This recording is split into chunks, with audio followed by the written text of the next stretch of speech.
in a quiet town of Pinewood Springs, where the forest whispers secrets and shadows fall.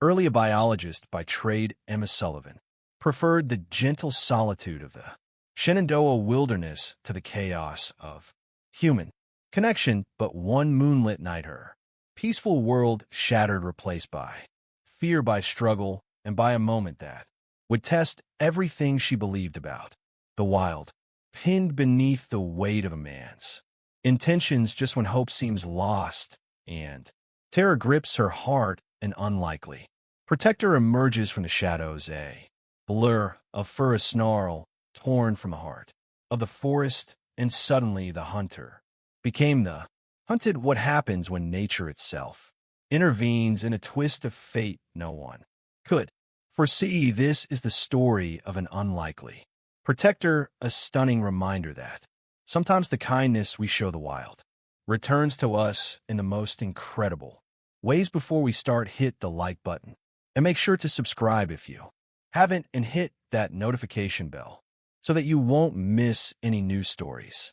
The setting sun cast long shadows across the small town of Pinewood Springs, nestled at the edge of the Shenandoah National Park in Virginia. Emma Sullivan, a 32-year-old wildlife biologist with the local conservation department, locked the door to her office with a weary sigh.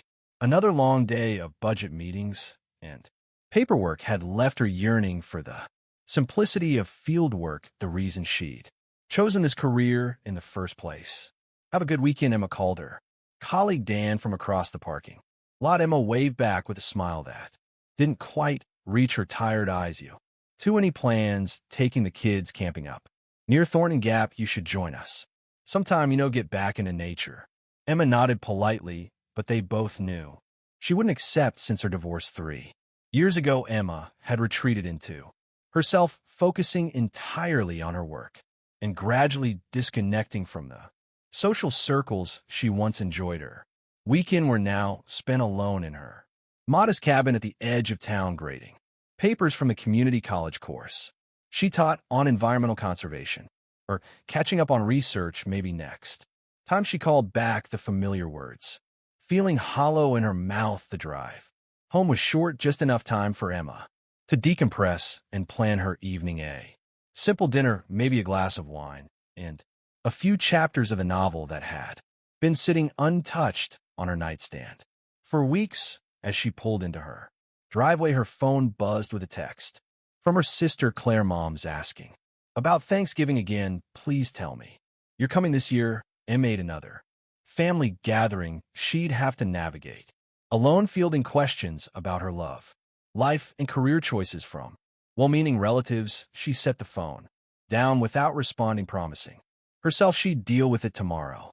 Inside her cabin, Emma kicked off her shoes and changed in a more comfortable clothes, worn jeans, and a faded blue sweater that had seen better days. She moved to the kitchen, pulling vegetables from the refrigerator for a simple stir fry when her gaze fell on the framed photograph hanging on the wall, a younger version of herself smiling broadly as she knelt beside a wire cage containing a small tawny bobcat kitten with bright amber eyes and a distinctive white patch on its right ear. The memory came flooding back, as it often did when she looked at that photo. It had been almost 8 years ago, during her first year as a wildlife rehabilitation specialist with the Blue Ridge Wildlife Center. The bobcat kitten had been found alone, severely wounded with a deep gash on its hind leg, likely separated from its mother after an encounter with a coyote, or perhaps a trap set by a local farmer.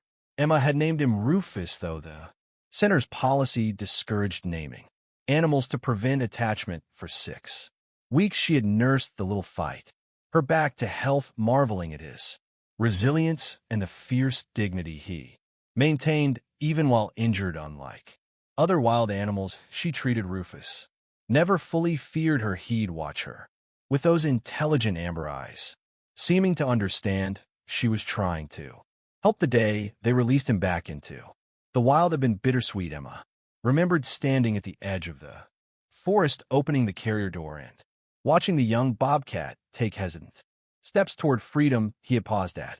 The tree line turning back to look at her one last time before disappearing into the underbrush that moment had cemented Emma's dedication to wildlife.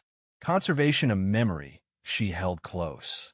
During difficult days, the harsh buzz of her phone startled Emma from her reverie. Her sister again, seriously, just say, yes, Mom's getting older, and she misses. You we all do with a pang of guilt, Emma. Type back, I'll think about it. Promise, she set her phone down and finished preparing her dinner eating. Alone at her small kitchen table while scrolling through emails on her tablet.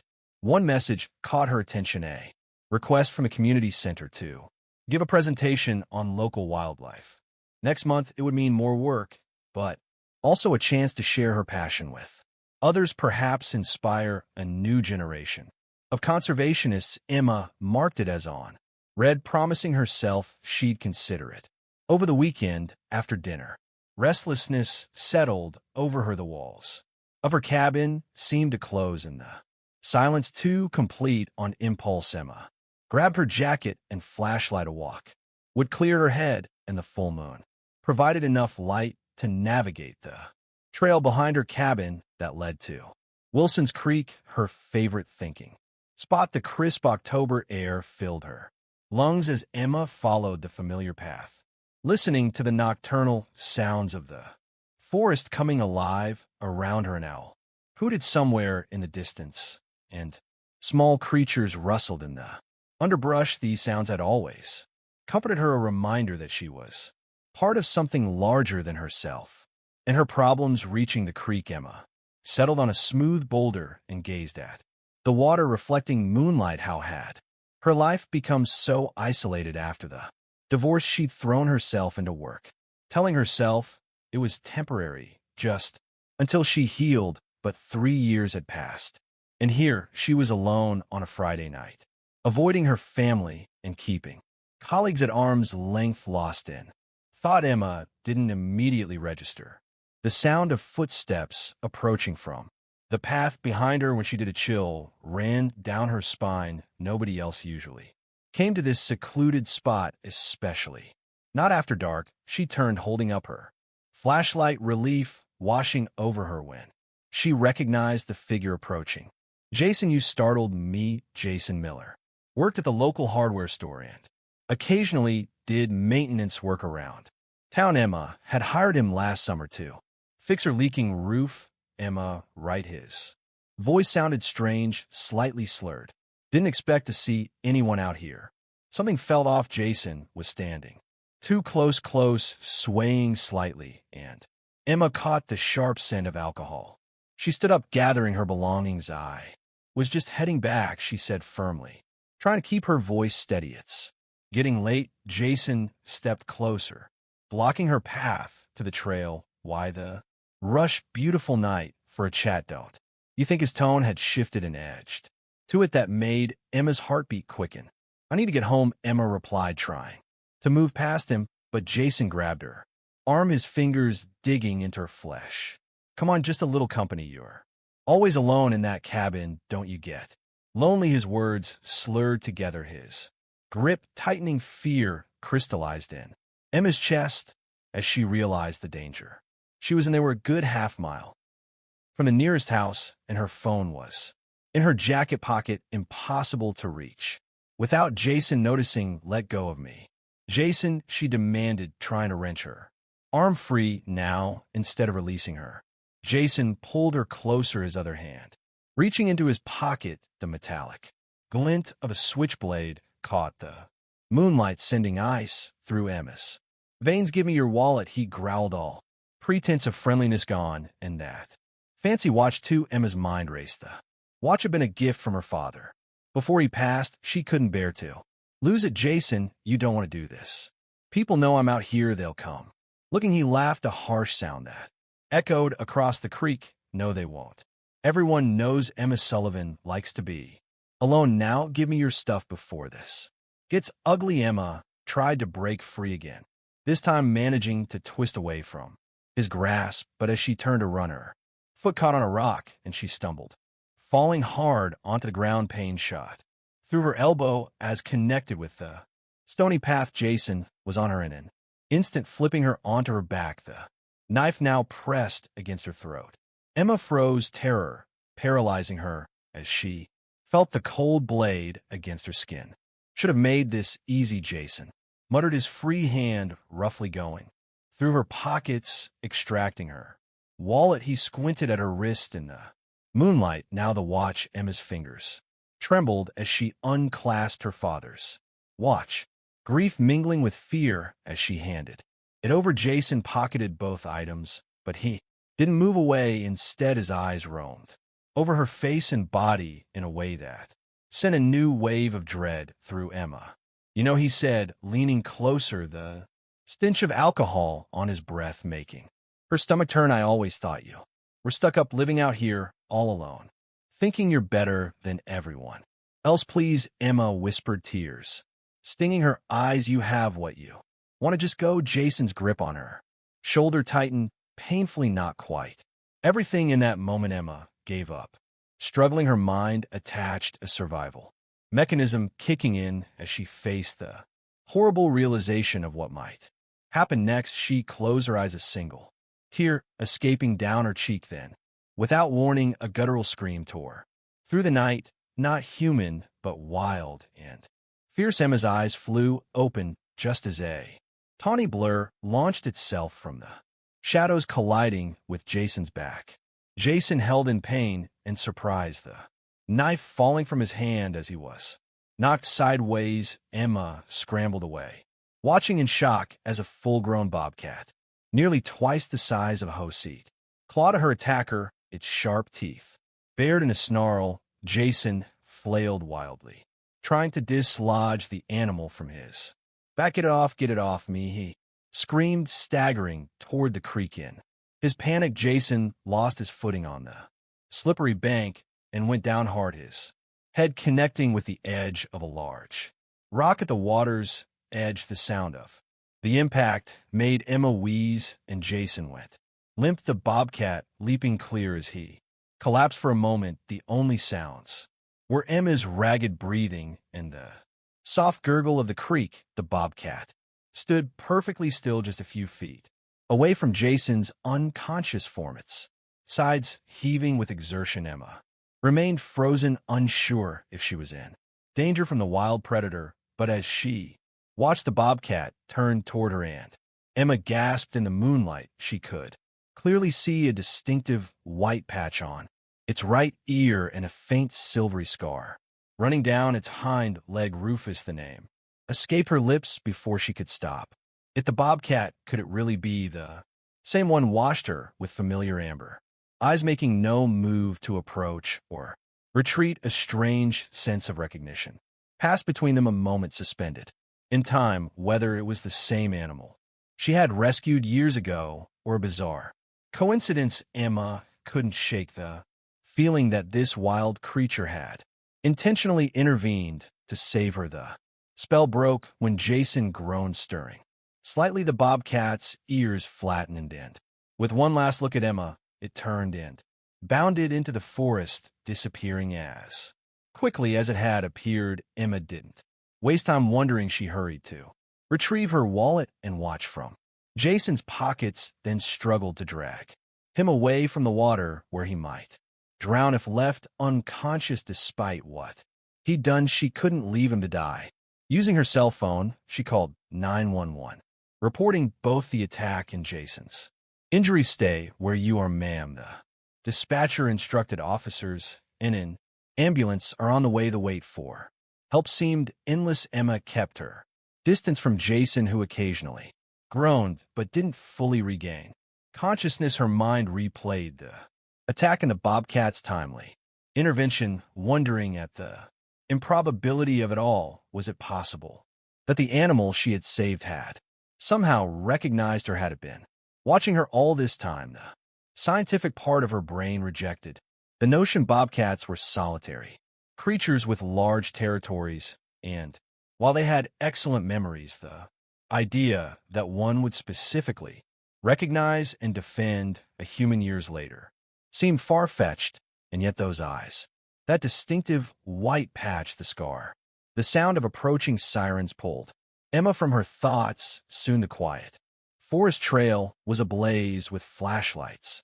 As paramedics attended to Jason and police officers took Emma's statement. "You're saying a bobcat attacked him?" Officer Collins asked, his pen poised over his notepad, skepticism evident in his voice. "Yes," Emma replied firmly. It jumped on him when she faltered the reality of what had nearly happened, hitting her anew. The officer's expression softened. "Take your time, Miss Sullivan." Emma took a deep breath and continued explaining how Jason had threatened her with a knife, stolen her belongings, and implied worse was to come. She described how the bobcat had appeared seemingly out of nowhere, causing Jason to fall and hit his head. "And you believe this might be the same bobcat you rehabilitated years ago?" Officer Collins asked, his eyebrows raised. "Put that way, it did sound far-fetched." Emma hesitated. "I'm not sure it had similar markings. Could be a coincidence." Officer Collins nodded, closing his notepad. "Well, coincidence or not, you're lucky. Jason Miller has been on our radar for a while. Petty theft, drunk and disorderly. This is a significant escalation, though we'll be charging him with armed robbery and assault at minimum." As the paramedics loaded Jason into the ambulance, another officer approached holding an evidence bag. "Found these in his pocket, ma'am. Your wallet and watch." Emma nodded gratefully, reclaiming her belongings. Her father's watch was unharmed, and she clasped it back around her wrist, taking comfort in its familiar weight. "We'll need you to come to the station tomorrow to make a formal statement," Officer Collins told her, "and I'd strongly advise against walking these trails alone at night in the future." "I understand," Emma replied, though she wasn't sure she could stay away. This place had always been her sanctuary. After the police and paramedics departed, an officer drove Emma back to her cabin. The events of the night had left her shaken, but also strangely alert, as if she was seeing her surroundings with new clarity inside. Emma made herself a cup of strong tea and sat by the window looking out at the dark forest beyond. Her yard was Rufus, if it was indeed Rufus out there watching. The thought was both comforting and unsettling. Sleep eluded her that night.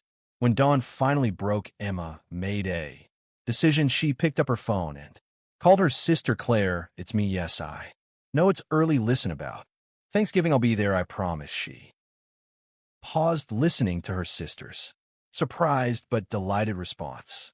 "Actually, I was wondering if you wanted to meet for lunch this weekend. We have a lot to catch up on." After ending the call, Emma felt lighter than she had in years. She showered, dressed, and packed a small bag with field equipment, binoculars, a notepad, her camera with the telephoto lens. Then she headed back to the creek, this time in broad daylight.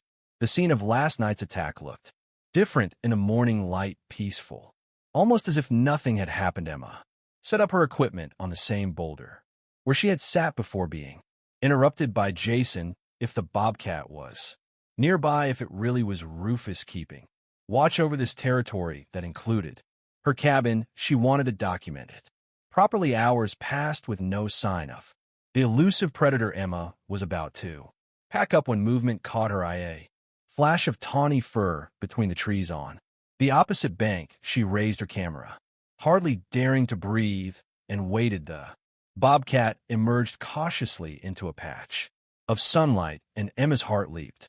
There was the white patch on its right ear, unmistakable through her camera lens. The animal paused, as if sensing her presence, and turned its head. Emma took several rapid photos as the bobcat surveyed the creek, its gaze eventually landing on her. For a long moment they regarded each other across the water. Emma whispered a quiet thank you, feeling slightly foolish but needing to express her gratitude nonetheless. The bobcat's ears twitched, and then with deliberate movements it settled onto a sun-warmed rock much like Emma's. On the opposite bank it began to groom itself, seemingly unconcerned by her presence. Emma continued taking photos, documenting every detail of the magnificent creature that had saved her life in the weeks that followed Emma's life underwent a transformation. Jason Miller was charged and held without bail his attack on Emma, having violated his probation for previous offenses. Emma gave her statement to the police and, with the encouragement of her therapist, began to process the trauma of the attack. But it wasn't all darkness. Emma found herself reconnecting with old friends and family, sharing the incredible story of her rescue by a bobcat that might or might not have been the same one she had rehabilitated years ago. She accepted the invitation to speak at the community center, turning it into a presentation about local bobcat conservation efforts, complete with her recent photographs of her bobcat as she had come to think of it. The presentation was a success, drawing unexpected attention from local media and conservation groups. Emma found herself being interviewed for the local newspaper, and soon after a regional wildlife magazine expressed interest in her story and her work. Do you really believe it's the same bobcat? Reporters would inevitably ask. Emma's answer became practice. Science tells us it's unlikely. Bobcats typically live solitary lives and don't form attachments to humans, but there are things in nature we still don't fully understand, connections and complexities beyond our current knowledge. What I know for certain is that I was helped when I needed it most, and that experience has reminded me of why I do this work. Thanksgiving arrived, and for the first time in 3 years, Emma found herself surrounded by family, sharing stories and laughter around her mother's crowded dining table. When asked about her plans for the future, Emma surprised herself by mentioning a new project she was developing, a community education program on living harmoniously with local wildlife, including the often misunderstood bobcat population. I'm thinking of calling it the Rufus Initiative, she explained to curious looks from her relatives. As winter settled over Pinewood Springs, Emma continued to occasionally spot her bobcat during her now regular but always daylight visits to the creek. She never approached it, respecting the wild nature of the creature, but she sensed an unusual tolerance from the animal, a mutual acknowledgement of shared territory. One snowy December evening, as Emma sat by her fireplace grading papers, a soft sound drew her attention to the window outside. Standing at the edge of her yard where the forest began was the bobcat. Its tawny coat stood out against the snow, its breath visible in the cold air. Emma moved slowly to the window, careful not to make sudden movements. The bobcat watched her, those amber eyes reflecting the warm light from her cabin. It made no move to approach or retreat, simply standing sentinel in the gathering darkness. Thank you, Rufus, Emma whispered against the glass, as if hearing her. The bobcat blinked slowly, a gesture that in domesticated cats signified trust and affection. Then it turned and melted back into the forest, leaving only tracks in the fresh snow as evidence of its visit. Emma remained by the window long after the bobcat disappeared, filled with a profound sense of connection, not just to this one animal, but to the natural world she had dedicated her life to protecting and saving her. The bobcat had also, in a way, saved itself and countless others like it, as Emma's renewed passion and public platform allowed her to advocate more effectively for wildlife conservation. The encounter had shown her that the boundaries between humans and wild animals, while necessary to respect, were perhaps more permeable than she had believed. That kindness could flow in both directions across that divide, creating unexpected bonds that transcended species. As Emma finally turned away from the window, her phone pinged with a text from Claire. Community Center called. They've had so many requests for your next talk that they're moving it to the high school auditorium. Famous much? Emma smiled, typing back, not famous, just lucky to have a very special co-presenter, even if he never actually shows up. Setting her phone down, Emma returned to her grading, but her mind kept drifting to the bobcat's visit and the strange, wonderful turn her life had taken. She had spent Years healing animals never expecting. That one day, one might heal her in. Return not physically, but by reminding her of her connection to others both. Human and wild outside snow continued too. Fall covering the Bobcat tracks, but Emma knew it was out there moving through the forest that they both, in their own ways, call home, and for the first time in years Emma felt she was exactly where she belonged, part of an intricate web of relationships seen and unseen that made life meaningful in saving each other. The woman who healed a wounded bobcat kitten and the grown bobcat who stopped and attacked her, they had both found a path back to the world, a reminder that sometimes the kindness we show returns to us in ways we never could have imagined.